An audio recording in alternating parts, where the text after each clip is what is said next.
ルにお金たまるなったバスタオル、あんなに邪魔だったのに今は愛おしいな。少しバカになったドライヤーで今日の髪の毛を乾かすよ。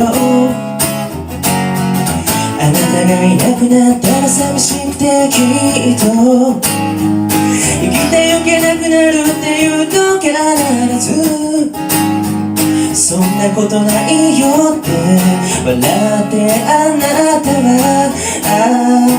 言ったけどもう消えてしまいそうです。いえもう消えてしまったようなものなのか。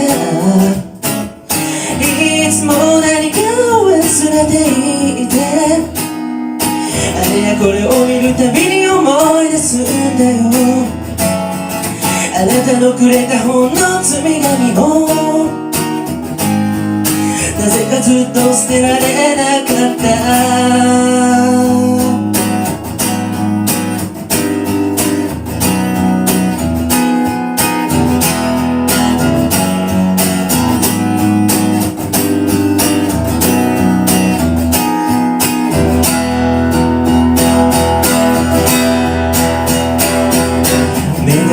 体の奥が闇に隠れる。あんなに楽しかったのに今は悲しいな。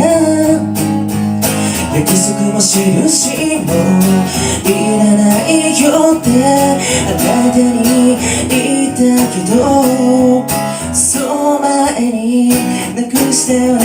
いやゆっくりやなって言ったのか。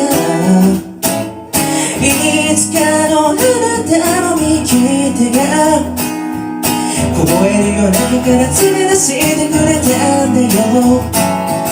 嘘の混じって優しい言葉に嘘の混じって私の笑顔そんなことも全部全て